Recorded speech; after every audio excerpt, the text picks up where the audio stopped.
Very young man, I saw how violent and horrible things could be. And I had two options. I could lean in and try to do something about it, or I could escape and ignore it and call it somebody else's problem. I think I'm a product of this moment in Miami history that was very chaotic. And you had to either, sink or swim. And I decided to swim towards the current. I am Xavier Cortada, and I am an artist.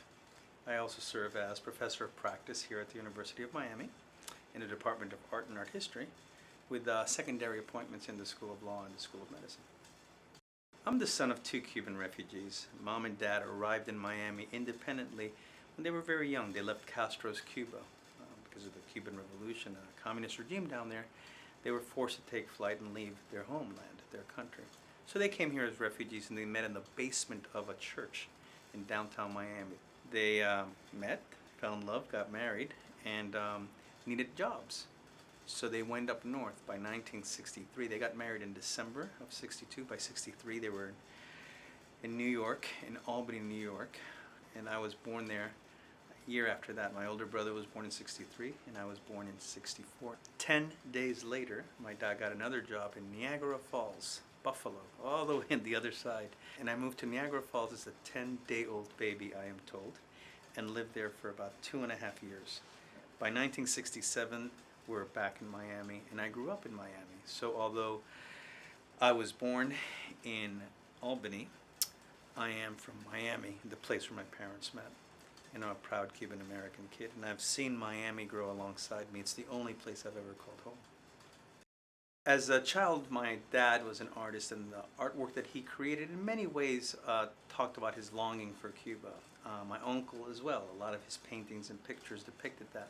And as young artists, they were in their 30s, they tried as best they could to build a sense of community using art. They had a small little art gallery, and fellow Cuban artists would be there, and poets and artists would come and talk a lot about the pain of the exile experience. Remember, back then they didn't know if they were going back to Cuba, if Cuba was going to be freed or not. So they grew up in an exile community, and art was a wonderful way of communicating that, but also bringing people together. So from a very, very, very young age, I understood that art was more than something decorative or something to sell.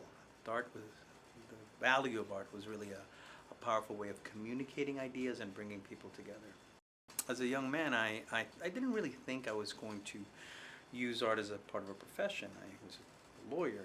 Immediately upon graduating from law school, I went and worked at the faculty at the University of Miami School of Medicine. I was director of juvenile violence and delinquency prevention programs at the University of Miami. So my early career wasn't about art, but I always knew that I was an artist, because that's what I would do. I would do that on my free time, almost like a hobby kind of thing, until I got to South Africa. In South Africa, I was there representing, the university. I was giving lectures. I was talking to practitioners who addressed the issues that I would address about, kids with substance abuse issues. And I remember going to the Ipeleg Center in Soweto, right after apartheid had ended, and talking to those kids who couldn't really communicate with me because they spoke a Zulu dialect. I spoke English and Spanish and very bad French, so there was no way that we could connect with one another. But I started drawing, and they started drawing, and I wanted to sort of have this human-to-human connection, and I saw that art was a vehicle to do that. So initially it was just a vehicle to gain connection, but the more and more I realized that it was this really powerful tool, to engage others, to disarm them, to have them communicate openly. And as a young man, I'm now only 30 years old, I started pivoting. Am I a professor? Am I a painter? And I am an attorney, or am I an artist? And those conversations resolved themselves in the 90s as more and more and more my practice was about using art to communicate idea, to amplify voices, to solve problems. And that's what I did. So I am a socially engaged artist. I'm an artist who uses the elasticity of art, all that art can be, to engage people in problem solving. And because it's so elastic, I can do this across disciplines. So you've seen me do it with scientists, with community, with the private sector, with healthcare. So I am an artist who uses art as a way of engaging others in creative problem solving. But I think the reason climate was so important to me is that, unlike the others where I was using art, painting a mural with kids to bring them together, disarm them, have them open up, be therapeutic for them, amplify their voices, right? Elevate, what they're doing, generate awareness. In that case, each of these individuals were individuals who were marginalized. It was a problem that was theirs, and I was trying to communicate their problems with others. But with climate, it was all of our problem. Like literally, it impacts every single one of us. And climate is something that we don't need to generate awareness about as much as we need to act on. It's like all of us are victimized. All of us have a role in solving the problem. And became a more cohesive way of doing the same thing I was trying to do with the message murals, which was connect with each other and show our humanity and our love for one another. But now I could do it in a way where it wasn't about you necessarily feeling sympathy with someone who had pain. It was about you working with another who were in the same boat.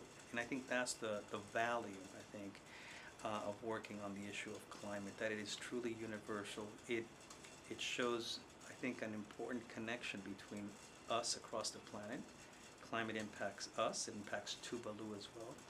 It impacts us across time. It's not just the kid in prison today, it's literally her grandchild, years from now. Like it all of a sudden it puts us in the context of being part of this broader community across space, across time, across different countries.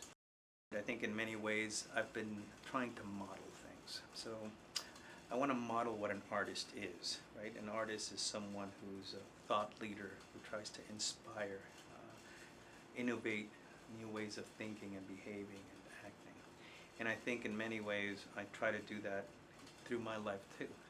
This is what a fulfilled, actualized life can look like, so that others can follow that lead. And I think as things get darker, I think we're going to need more of this kind of commitment to the other and not be so insular in our thinking, but be connected with one another. And I think that's what I've tried to do with my career and my life, and I hope I can inspire others to do the same.